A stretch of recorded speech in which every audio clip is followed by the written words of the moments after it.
नमस्कार जन उत्तराखंड में आप सभी का स्वागत है। मैं हूं आपके साथ स्फूर्ति सिंह। खबरों की शुरुआत करेंगे, लेकिन उससे पहले एक नजर हेडलाइंस पर। कारगिल विजय दिवस आज द्रास के कारगिल युद्ध स्मारक पर पुष्पांजलि समारोह आयोजित। पीएम मोदी ने ट्विटर पर दी वीरों को श्रद्धांजलि। देहरादून में सीएम धामी ने पुष्प किए अर्पित। उत्तराखंड में लोकसभा चुनाव को लेकर सभी पार्टियों की तैयारी तेज। अपनी अपनी जीत का कर रहे दावा। जनसंपर्क अभियान और बैठकों के दौर शुरू।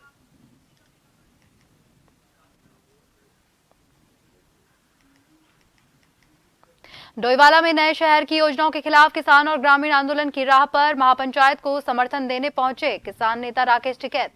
बड़ी ट्रैक्टर रैली का किया ऐलान।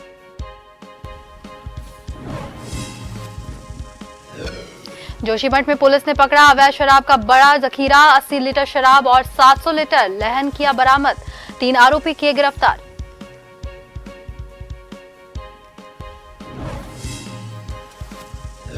और चारधाम यात्रा पर दिख रहा मौसम का असर। श्रद्धालुओं की संख्या में आई भारी गिरावट। 90% तक होटलों की बुकिंग कराई गई कैंसिल।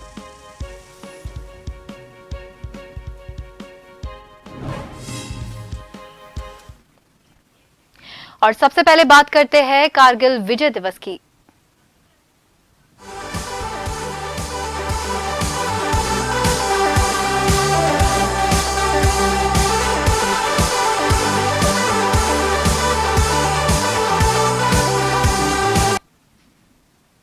हर साल 26 जुलाई को भारत में कारगिल विजय दिवस मनाया जाता है। इस दिन कारगिल युद्ध में शहीद भारतीय सैनिकों के बलिदान और शौर्य को याद किया जाता है। ये युद्ध जम्मू कश्मीर के कारगिल जिले में मई और जुलाई 1999 के बीच हुआ था। इस युद्ध में भारतीय सेना के जवानों ने अदम्य साहस दिखाया और दुश्मनों की छुट्टी कर दी थी। 3 मई 1999 से 26 जुलाई 1999 ये वही तारीख है जहां पर भारतीय सेना ने जम्मू कश्मीर के कारगिल पाकिस्तानी सेना को हराया था। लेकिन इस युद्ध में भारत ने अपने 527 जवानों को खो दिया था, जबकि 1363 जवान घायल हुए थे, जिसमें भारतीय जवानों ने इस युद्ध में अपने खून का आखिरी कतरा देश की रक्षा के लिए न्यौछावर कर दिया था। इन जवानों के शौर्य की कहानियां आज भी हमें गर्व महसूस कराती है।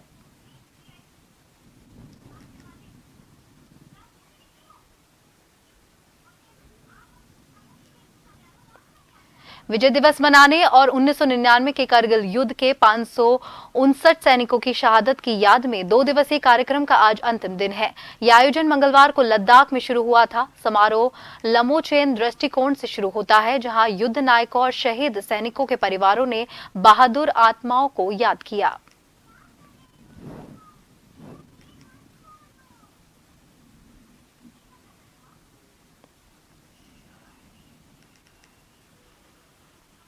मुख्यमंत्री पुष्कर सिंह धामी ने कारगिल विजय दिवस के अवसर पर भारतीय सेना के अदम्य साहस और शौर्य को नमन किया। उन्होंने गांधी पार्क स्थित शहीद स्मारक स्थल पर कारगिल शहीदों को श्रद्धांजलि अर्पित की।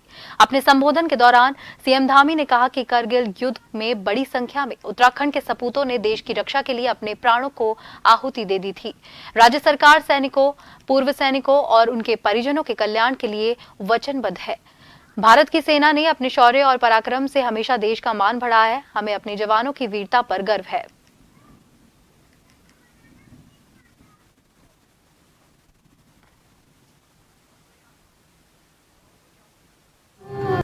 कारगिल जैसी ऊंची चोटियों पर जो दुश्मन के कब्जे में आ गई थी, वहां पर दुश्मन की सेना काबिज हो गई थी। भारत की सेना ने विश्व का कीर्तिमान रचते हुए उन चोटियों को वापस लेने का काम किया, कारगिल के युद्ध को जीतने का काम किया। आज विजय दिवस है। मैं उन सभी शहीदों को जिन्होंने मातृभूमि की रक्षा के लिए, देश की रक्षा के लिए अपने प्राणों का बलिदान किया, अपना सर्वोच्च निछावर किया, उन सबको नमन करता हूँ और उन सब के प्रति श्रद्धान्वित होकर उत्तराखंड के अंदर, उत्तराखंड जहाँ देवभूमि है वहीं वीर भूमि भी है।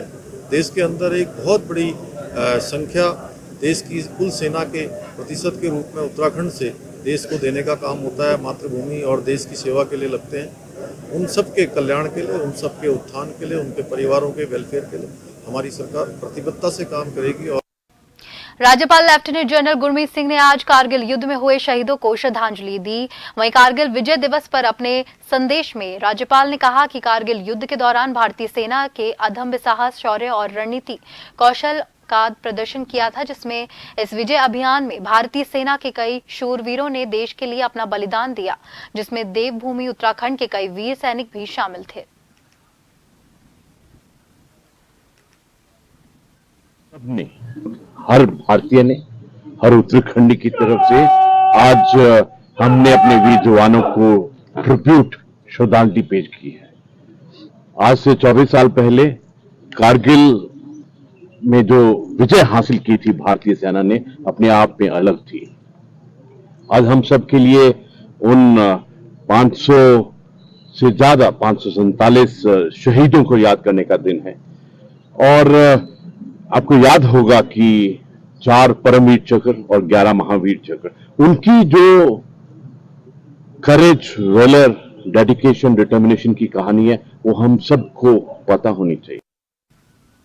करगिल विजय दिवस आज भारतीय सेना के जवानों ने युद्ध में किया था दुश्मन को बेदम। हर साल 26 जुलाई को भारत में करगिल विजय दिवस मनाया जाता है। इस दिन करगिल युद्ध में शहीद भारतीय सैनिकों के बलिदान और शौर्य को याद किया जा रहा है। ये युद्ध जम्मू कश्मीर के करगिल जिले में मई और जुलाई 1999 के बीच हुआ था। इस युद्ध में भारतीय सेना के जवानों ने अदम्य साहस दिखाया। 3 मई 1999 से 26 जुलाई 1999 तक ये वही तारीख है जब भारतीय सेना के जम्मू कश्मीर के करगिल में पाकिस्तानी सेना को हराया था। लेकिन इस युद्ध में भारत ने अपने 522 जवानों को भी खो दिया था, जबकि 1363 जवान इसमें घायल हुए थे। ये लड़ाई 17 दिन तक चली थी। 18,000 फीट की ऊंचाई पर युद्ध हुआ था। 2700 पाकिस्तानी सैनिकों की मौत हुई। 30,000 भारतीय सैनिकों ने इन्हें खदेड़ा। 2,50,000 गोले दागे गए जहां पर युद्ध हुआ। कारगिल विजय दिवस आज और वीर शहीदों को आज याद किया जा रहा है।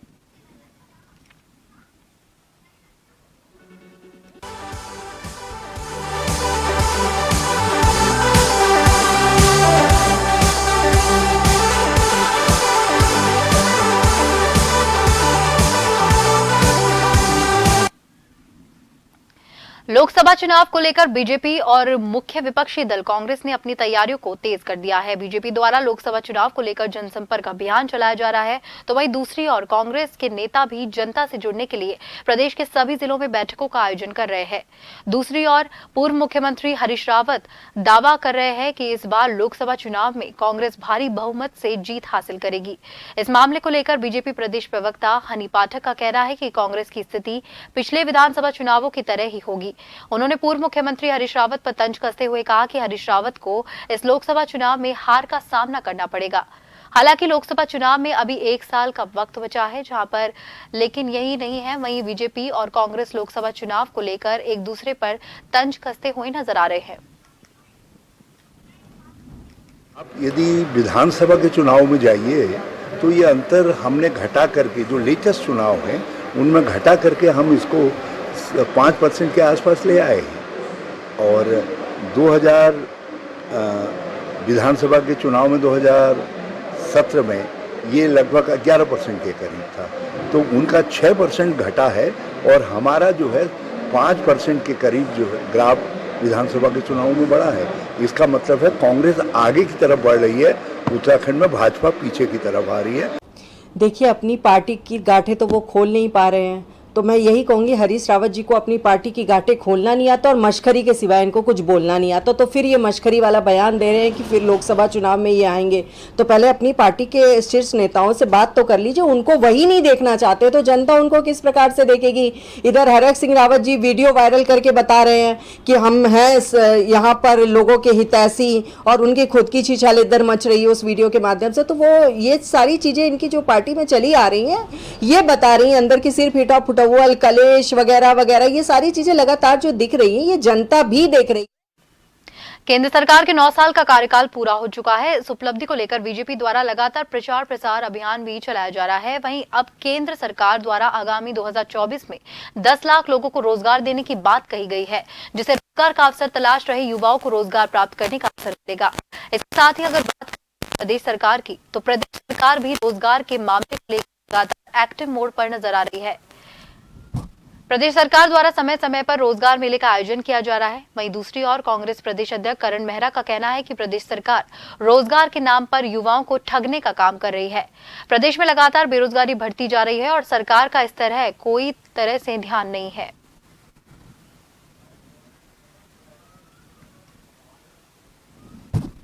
कौन सी जो पहले की घोषणा है वो पूरी कर दी है इन्होंने? कहाँ है? अजय भट्ट जी ने भी तो कहा था हम इतने लाख लोगों को देंगे, 79 लोगों को रोजगार कुल मिला है, 3000 लोगों की बात हुई थी।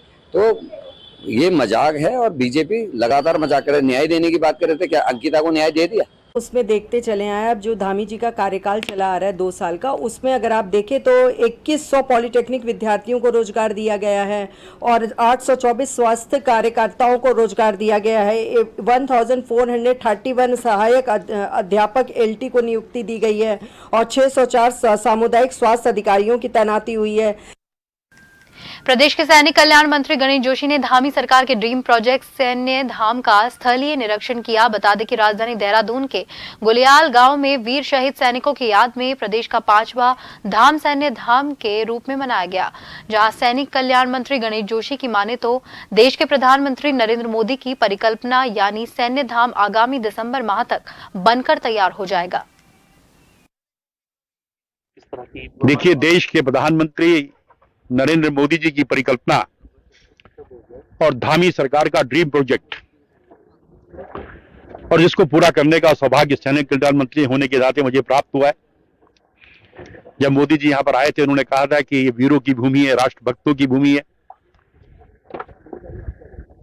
हर घर से 5वां सैनिक हमारे उत्तराखंड से होता है। देश की सेना का 17.5% की पूर्ति हम करते हैं और किसी शहीद को हम वापस नहीं ला सकते। उसकी यादों को जिंदा रखना, उसकी वीरता का व्याख्यान करना हर देशवासी का कर्तव्य है। और चाहे दिल्ली की मोदी जी की सरकार हो, चाहे उत्तराखंड की धामी सरकार हो, इनके सम्मान में लगातार कार्यक्रम कर रही है। और ये सैन्य धाम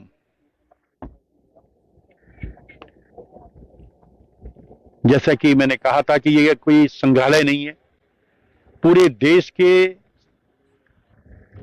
मेमोरियल्स का अध्ययन करने के बाद सबसे बेस्ट निकाल उसको हम। खबरों का सिलसिला यूं ही जारी रहेगा। फिलहाल वक्त हो गया है एक छोटे से ब्रेक का।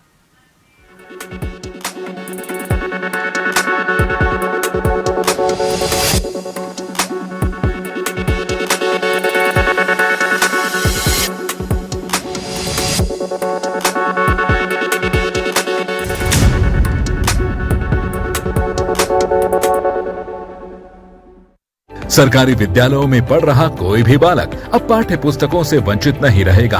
पाठ्य पुस्तकों के अभाव में अब किसी भी विद्यार्थी की पढ़ाई नहीं होगी बाधित, क्योंकि उत्तराखंड की धामी सरकार ने शिक्षा को सर्वसुलभ बनाने की दिशा में ये निर्णय लिया है कि सरकारी विद्यालयों में कक्षा 1 से लेकर कक्षा 12 तक अध्ययनरत समस्त विद्यार्थियों को पाठ्यक्रम की पुस्तकें अब स्कूल में ही निःशुल्क उपलब्ध कराई जाएंगी।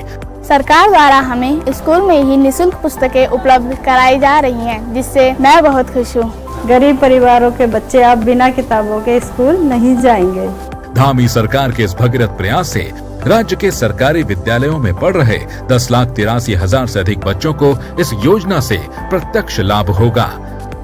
आर्थिक परिस्थितियों के कारण पहले काफी बच्चे पुस्तकें नहीं खरीद पाते थे। निर्बल और विशेष श्रेणी के जिन छात्र छात्राओं को पुस्तक क्रय करने के लिए सरकार के द्वारा पैसा उपलब्ध कराया जाता था, उसमें भी कई बार विलम्ब हो जाता था। अब सरकार प्रत्येक वर्ग के विद्यार्थियों को विद्यालयों में निःशुल्क पुस्तकें उपलब्ध करा रही है। निश्चित रूप से इससे लाखों विद्यार्थियों को लाभ प्राप्त होगा। पहले किताबें खरीदने के लिए हमें दुकानों के चक्कर लगाने पड़ते थे।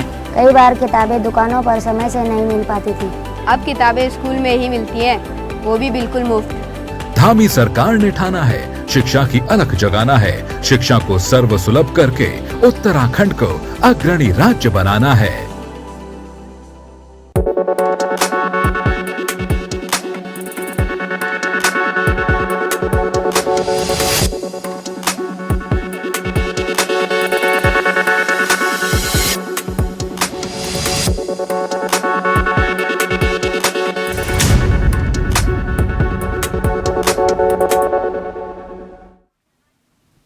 ब्रेक के बाद एक बार फिर से आप सभी का स्वागत है। डोईवाला में सरकार की नया शहर बसाने की योजना के खिलाफ किसानों और ग्रामीणों का आंदोलन उग्र रूप लेता जा रहा है।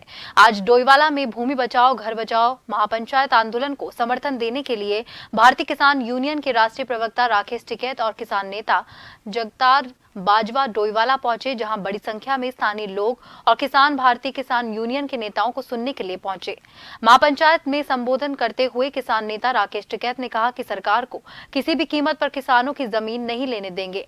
अभी तो किसान महापंचायतें ही कर रहा है। अगर सरकार ने जल्द स्थिति साफ नहीं की तो डोईवाला में आने वाले समय में एक बड़ी ट्रैक्टर रैली की जाएगी। मंत्री अगर कुछ कह रहे हैं, अगर उसमें दम है तो आज मुख्यमंत्री को आप जैसे मीडिया के बंधुओं को बुला करके ये घोषणा कर देनी चाहिए और विधिवत रूप से एक प्रेस नोट जारी करना चाहिए कि ऐसी कोई योजना नहीं है लोगों को उजाड़ने की, तो सब अपने अपने घरों में चले जाएंगे। किसी के पास इतना टाइम थोड़ी रखा है ये आंदोलन के लिए। ये तो किसान मजदूर खेतों में काम करने वाले लोग हैं, मजबूरी में आते हैं निकल के जब सरकार अत्याचार करती है। मनसा नहीं है भाई, पहरेदारी तो जरूरी है, बसा क्या युद्ध रोज लड़ा जा, लेकिन फौज तो तैयार रखनी पड़े अपनी। किसानों की जमीन बचाने के लिए किसी भी हद तक जाएंगे। और किसानों की जमीन ले कौन लेगा? किसानों की जमीन ले कौन लेगा?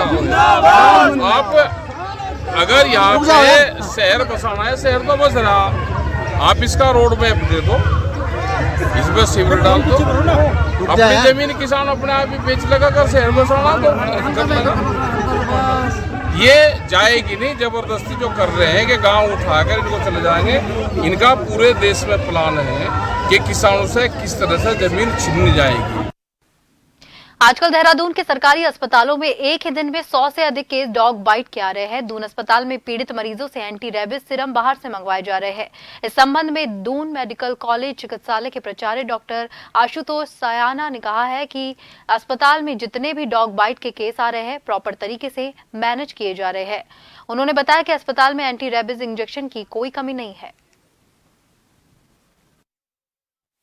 बहुत पहले से ही जो है जिस तरीके से डॉग बाइट के केसेस आते हैं और वो हमेशा से ही जो है यहाँ पर मैनेज हो जाते हैं और रेबीज इंजेक्शन चाहे वैक्सीन बोलिए और चाहे वो सीरम बोलिए आवश्यकता अनुसार लगा दिया जाता है। हल्द्वानी में हादसों का कारण बन रहे आवारा पशु और कुत्तों के आतंक से अब व्यापारी भी आजिज आ चुके हैं, जहां पे उन्होंने महानगर का रूप ले रहे शहर में जल्द गौशाला बनाने की मांग को लेकर मेयर को ज्ञापन सौंपा। देवभूमि उद्योग व्यापार मंडल से जुड़े व्यापारी मंगलवार को नगर निगम पहुंचे और मेयर जोगेंद्र रौतेला को ज्ञापन सौंपा। उनका कहना था कि शहर में मुख्य बाजार, मुख्य मार्ग, नहर कवरिया क्षेत्र, गली मोहल्ले और भीड़ भाड़ वाले क्षेत्रों पे आवारा पशुओं का जमावड़ा लगा रहता है। वहीं आवारा कुत्तों का भी शहर में खासा आतंक है। आए दिन मवेशियों और कुत्तों की वजह से लोग हादसे का शिकार हो रहे हैं। उनको हम लोगों ने डॉग्स को स्टेराइल कर दिया है। लगभग 6000 डॉग्स को स्टेराइल वर्तमान में नगर निगम कर चुका है, यानी कि उनकी प्रजनन की शक्ति को खत्म किया जा चुका है। तो आने वाले दिनों में हल्के हल्के करके ये वीन आउट हो जाएंगे, खत्म हो जाएंगे, जो एक भी मेरी दृष्टि में आने वाले समय में ये भी एक बड़ी समस्या है। इसके अलावा आवारा गौवंश की जहाँ तक बात है, उसके लिए एक सरकार स्तर से माननीय पुष्कर सिंह धामी जी ने सभी जिलों में जिलाधिकारी महोदय को कहा है कि स्थान को चिन्हित करिए और एक अच्छी गौशाला बनाइए। मौत के उसमें भी जा चुके हैं, मौतें भी हो चुकी हैं। उस संबंध में ये ज्ञापन जो है हमने दिया है और ये शहर की मुख्य समस्या है। ये पशुओं की जो उन्होंने आश्वासन दिया है कि गोला पार में हमने एक जमीन चिन्हित की है और उसको जो है बहुत जल्दी हम खोड़ बनाने की कार्रवाई करेंगे। क्या दिक्कतें आती हैं शहर में आवारा जानवरों से? शहर में जो है लोगों को, राहगीरों को चलने में दो पहिया वाहन, 4 पहिया वाहन वालों को बहुत परेशानी है, पैदल चलने वालों को बहुत परेशानी है। निगम अपने देवभूमि माप व्यापार मंडल के महानगर इकाई के तत्वाधान में आज मेयर साहब से मुलाकात करी है हमने। इसका हमारा जो उद्देश्य था आज, जो हमारे शहर में महानगर में आवारा पशु जैसे गौवंशीय हैं, गायें हैं, जो खुली छोड़ दी गई हैं और जिनका कोई व्यवस्था नहीं थी हमारे शहर में, तो वो कभी कभी इकट्ठी होकर बाजार क्षेत्र में इधर उधर भ्रमण करती हैं, घूमती हैं, जिससे दुर्घटनाएं बढ़ रही हैं। और कभी कभी तो भीड़ वाले बाजार के क्षेत्र में ऐसे घूमती हैं जैसे कि और कोई पीछे से उनको मारता है तो भागती हैं। तब ऐसा लगता है कि पब्लिक में कहीं ऐसा ना हो कि कोई जान माल की हानि हो। इस संदर्भ में हमने आज मेयर साहब को ज्ञापन दिया, तो उन्होंने आश्वासन हमें ये दिया है। बेल्डा बवाल की जांच करने पहुंची टीम ने गांव पहुंचकर दोनों पक्षों को सुना। इस दौरान आईजी गढ़वालकर सिंह ने गढ़वाल कमिश्नर विनय शंकर पांडे सहित जिले के बड़े अधिकारी मौजूद रहे। गढ़वाल कमिश्नर और आईजी गढ़वाल ने दोनों पक्षों से मिलकर पूरे घटनाक्रम की जानकारी ली, साथ ही निष्पक्ष जांच का आश्वासन भी दिया। उन्होंने कहा कि पूरे मामले की रिपोर्ट शासन को सौंपी जाएगी। वहीं 27 जुलाई को होने वाले दलित महापंचायत स्थगित होने की जानकारी भी दी गई। घटना हुई थी वो काफ़ी दुर्भाग्यपूर्ण थी और इस संबंध में इस पूरे घटनाक्रम को माननीय मुख्यमंत्री जी ने बहुत ही गंभीरता से लिया था। डिविजनल कमिश्नर और आईजी साहब के एक जॉइंट जांच कमेटी का गठन किया था जो गृह विभाग से जारी हुआ था। आज उसी सिलसिले में हम लोग आए थे, पहले ही आना था, लेकिन चूँकि हरिद्वार में काफ़ी बाढ़ की स्थिति इसलिए हम लोग पहले नहीं आ पाए। सभी प्रभावित पक्षकारों से हम लोगों ने मुलाकात कर ली है। दबिशें दी गई लगातार और दबिश दी गई, वो ट्रेस नहीं हुआ, तो उसके बाद 82 की कार्रवाई करने के बाद 1 महीने बाद 83 की कार्रवाई कर दी है और पूर्ति की कार्रवाई इत्यादि भी हम लोग इसमें अमल में लाएंगे। आरोपी अभी तक गिरफ्तार नहीं हुआ। वही मैं बता रहा था, अभी आपने शायद सुना नहीं ठीक से, 82 की कार्रवाई हो गई है, उसे दबिश से लगातार दी गई और तस्दीक नहीं हुआ। जहाँ जहाँ उसकी संभावना थी सब जगह दबिशें दी गई। काफ़ी प्रयासों के बाद भी जब गिरफ्तार नहीं हुआ तो इसमें 82 की कार्रवाई की। जोशीमठ में पुलिस प्रशासन की टीम को शराब का एक बड़ा जखीरा जब्त किया गया है। बड़ी बात तो यह है कि इस दौरान जोशीमठ पुलिस टीम के द्वारा तकरीबन 80 लीटर कच्ची शराब और 700 लीटर लहन के साथ में 3 अभियुक्तों को भी गिरफ्तार किया गया। ये मामला मुखबिर की सूचना पर जोशीमठ पुलिस टीम को सूचना दी गई थी। बता दें कि तकरीबन 80 लीटर कच्ची शराब और 700 लीटर लहन 3 अभियुक्तों को पास से बरामद किया गया है।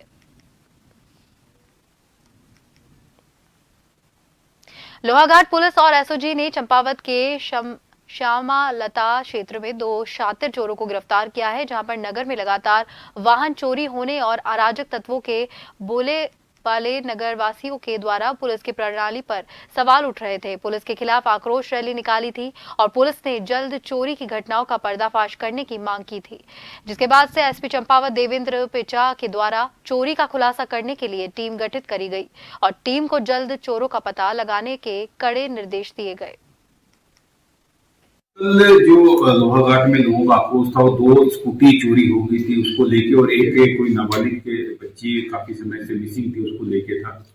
तो मैं आपको ये अवगत कराना चाहूंगा आपके माध्यम से जनता को भी कि दोनों बाइकें जो स्कूटी थी वो बरामद कर ली गई है। जो चोर था उसको पकड़ लिया गया है, उसको आज माननीय न्यायालय में पेश किया जाएगा। साथ ही साथ जो नाबालिग के बच्चे जो अभी तक लापता थी उसको भी आगरा से बरामद कर लिया गया है और उसको भी अभी माननीय न्यायालय उसके 164 के बयान और मेडिकल वगैरह हम करवा रहे हैं। तो मैं यही कहना चाहूंगा कि भाई जो केस हो रहे हैं हम उसको वर्कआउट कर रहे हैं। देखिए, विगत कुछ दिनों में लोहाघाट क्षेत्र में हमारे मार्केट एरिया में खासकर जो है स्कूटी चोरी की जो है घटनाएं बढ़ गई थी यहाँ पे, और इसी को लेकर जो है हमारे यहाँ पे 2 मुकदमे भी पंजीकृत किए गए थे और इसकी इन्वेस्टिगेशन हमारे उप निरीक्षक हरीश प्रसाद के सुपुर्द की गई थी और लगातार जो है पुलिस जो है प्रयास कर रही थी कि हम जल्द से जल्द इसका खुलासा करें। पुलिस अधीक्षक महोदय चंपावत द्वारा भी विशेष रूप से टीम गठित की गई थी इसके खुलासे हेतु और समस्त टीम को जो इसमें कार्य में लगी हुई थी, बिल्कुल हृदय तल से पूरे परिवार मेरा आज जो भी मेरे साथ जुड़ा था सभी की तरफ से हार्दिक बधाई है और इसी तरह आशा करता हूं कि आगे को भी जो भी घटनाएं घटेंगी उनका खुलासा जल्द से जल्द हो।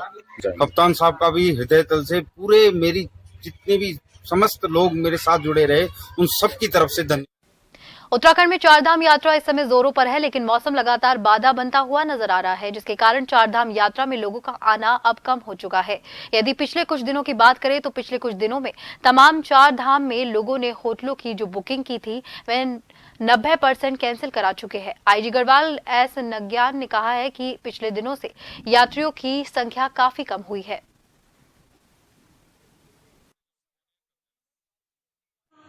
यात्रियों की संख्या काफ़ी कम हुई है, फिर भी लोग जा ही रहे हैं। संख्या यद्यपि कम है, कभी 250, 1000, 2000 अलग अलग दामों में अलग अलग परिस्थिति के हिसाब से। जिस दिन मलबा इत्यादि आ जाता है, रोड जाम होता है, तो उस समय ये श्रद्धालुओं की संख्या घट जाती है। जब रोड क्लियर रहती है तो श्रद्धालु बढ़ जाते हैं, तो ये अप डाउन होते रह रहे हैं संख्या। मौसम विभाग ने उत्तराखंड के 5 जिलों के लिए बुधवार और गुरुवार के लिए 2 दिन भारी से बहुत भारी बारिश का ऑरेंज अलर्ट जारी किया है। मौसम विभाग के निदेशक विक्रम सिंह के मुताबिक 26 और 27 जुलाई को 5 जिलों में तेज बारिश हो सकती है, जिसके तहत नैनीताल, चंपावत, चमोली, पिथौरागढ़ और बागेश्वर में बहुत तेज बारिश होने की संभावना है। वहीं मौसम विभाग ने बाकी अन्य जनपदों में भी भारी बारिश की आशंका जताई है। इसके साथ ही मौसम विभाग ने प्रदेश के कई जिलों में अगले 4 दिन तक बारिश जारी रहने की संभावना जताई है। इस दौरान पहाड़ी इलाके में सतर्कता बरतने की सलाह दी गई है। वहीं भूस्खलन के चलते कहीं कहीं सड़कें बंद होने की भी स्थिति बन सकती है। उत्तराखंड के लिए मौसम की बात करें, एक्टिविटी थोड़ी ज्यादा जो है कुमाऊं क्षेत्र में दिख रही है। तो कुमाऊं के हिल्स की अगर बात करें तो वहां हैवी से वेरी हैवी कल रहेगी, और बाकी जो डिस्ट्रिक्ट है उसमें आप हैवी रेन्स कह सकते हैं कि वहां पे भी मिलेंगी। तो कहीं ना कहीं 2 दिन जो एक्टिविटी अच्छी है प्रदेश में। तो जो भी लोग जो आवागमन कर रहे हैं बहुत सावधानी से करें, क्योंकि लैंडस्लाइड है या गाढ़ गदेरों में पानी बढ़ना है, वो सब चीजें देखने को मिलेगी। और जो लोग नदी नालों के आसपास रह रहे हैं उनको काफी सतर्क रहना है। और आखिर में एक नजर डालेंगे हेडलाइंस पर। करगिल विजय दिवस आज, द्रास के कारगिल युद्ध स्मारक पर पुष्पांजलि समारोह आयोजित। पीएम मोदी ने ट्वीट कर दी वीरों को श्रद्धांजलि। देहरादून में सीएम धामी ने पुष्प की अर्पित। उत्तराखंड में लोकसभा चुनाव को लेकर सभी पार्टियों की तैयारियां तेज, अपनी अपनी जीत का कर रहे दावा। जनसंपर्क अभियान और बैठकों के दौर शुरू।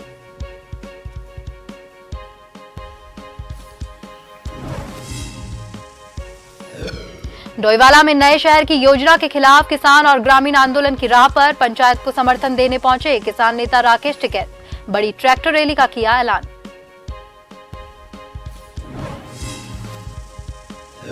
जोशीमठ में पुलिस ने पकड़ा अवैध शराब का बड़ा जखीरा। 80 लीटर शराब और 700 लीटर लहन किया बरामद। 3 आरोपियों को किया गिरफ्तार।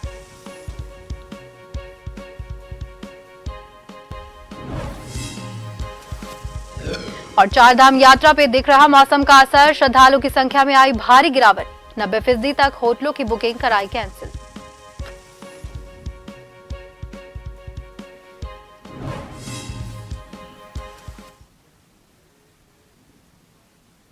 और इसी के साथ जन उत्तराखंड में फिलहाल के लिए इतना ही। मुझे दीजिए इजाजत। नमस्कार।